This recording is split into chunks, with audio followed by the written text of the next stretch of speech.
যোৱা 10 জুনৰ নিশা ডিফু লামডিং পথৰ আৰলংলাংছত সংঘটিত হৈছিল এক লোমহৰ্ষক হত্যাকাণ্ড। খোৱা পাতিতে গুলীয়াই হত্যা কৰিছিল হকুৰিটি ছপি নামৰ এগৰাকী যুৱতীক।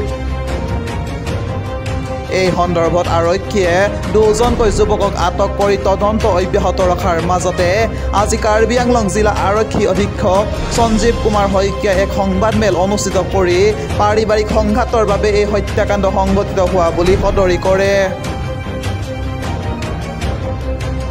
আৰক্ষীয়ে মুকৰাং তেৰাং আৰু ৰাংচিনা ৰংপি নামৰ যুৱক দুজনক কৰায়ত্ব কৰি চলোৱা জেৰাত দুই যুৱকৰ তথ্যৰ ভিত্তিত প্ৰবীণ ৰংপি নামৰ আন এজন যুৱকক আটক কৰে।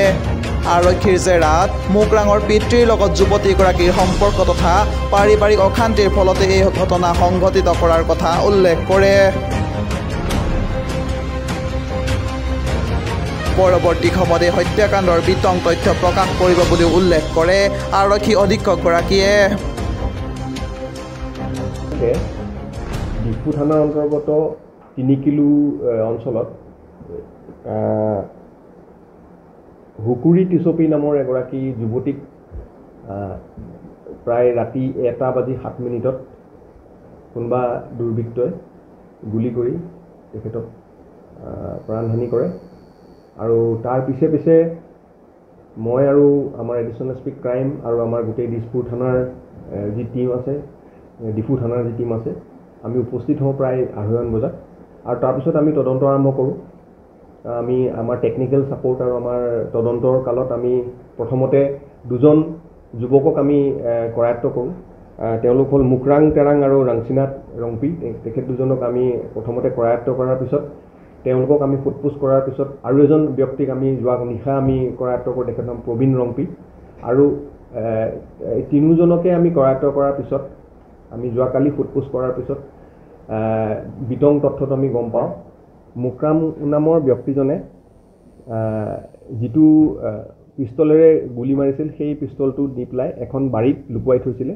যোৱাকালি এই পিষ্টলটো উদ্ধাৰ কৰা হ'ল আৰু গোটেই যি তাতে জড়িত হৈ আছে গোটেই ঘটনাটোৰ লগত এই সকলোকে আমি ইতিমধ্যে আইডেণ্টিফাই কৰিছোঁ আৰু আমি এই 3জন যুৱকক ইতিমধ্যে আমি কৰায়ত্ব কৰিছোঁ। আমি আৰু পৰৱৰ্তী পৰ্যায়ত ইয়াৰ যিটো কাৰণ, কি কাৰণে হত্যা কৰিলে সেয়াও আমি কিছু প্ৰাৰম্ভিক আমাৰ তদন্তত আমি গম পাইছোঁ।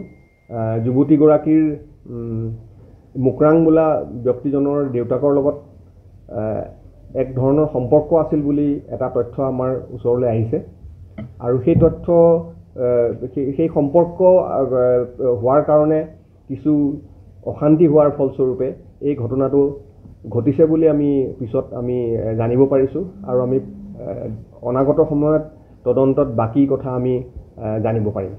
ইতিমধ্যে যি হাথিয়াৰ ব্যৱহাৰ হৈছিলে, যিটো পিষ্টল ব্যৱহাৰ হৈছিলে, সেই পিষ্টলটো উদ্ধাৰ কৰিবলৈ সক্ষম হৈছোঁ আৰু 2 মিছফায়াৰ্ড গুলিও আমি লগতে উদ্ধাৰ কৰিবলৈ সক্ষম হৈছোঁ। যিটো কথা ইতিমধ্যে আমাক এজন একিউজডে আগতে কৈছে যে 2টা ৰাউণ্ড মিছ হৈছিলে। সেই 2টা ৰাউণ্ডো আমি উদ্ধাৰ কৰিবলৈ সক্ষম হৈছোঁ আৰু ঘটনাস্থলীৰ পৰা আমি যিটো ৰাউণ্ড ফায়াৰ হৈছিলে সেই ৰাউণ্ডৰ এম্পটি কেছো আমি ইতিমধ্যে উদ্ধাৰ কৰিবলৈ সক্ষম হৈছোঁ। আমি এতিয়ালৈকে কেইবাজন মানুহৰ নামো পাইছোঁ এই গোটেই কনস্পিৰেচিটোত। আমি সকলো তথ্য এতিয়া জনাব বিচৰা নাইকিয়া, কাৰণ কিছু লোক ধৰিবলৈ বাকী আছে আৰু হয়তো নতুন কিবা এংগলো আহিব পাৰে। গতিকে আমি 5-6জন মানুহক ইতিমধ্যে আইডেণ্টিফাই কৰিছোঁ আৰু বাকী তদন্তৰ কালত কিবা নতুন থাকিলে আপডেট আপোনালোকক দিম।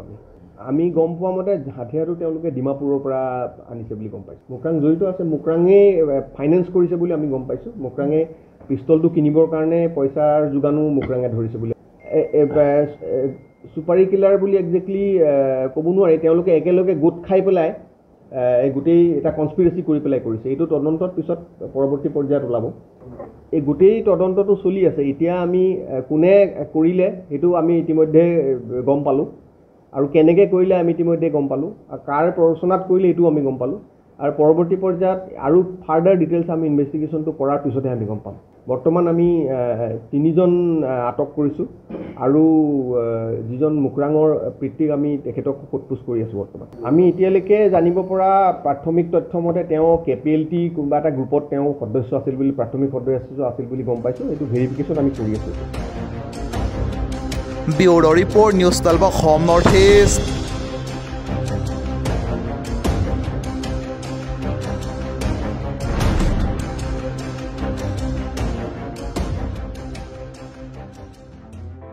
নিউজ 12 অসম নৰ্থ ইষ্ট যাত্ৰা আমাৰ অবিৰত সংকল্প অপ্ৰতিৰোধ্য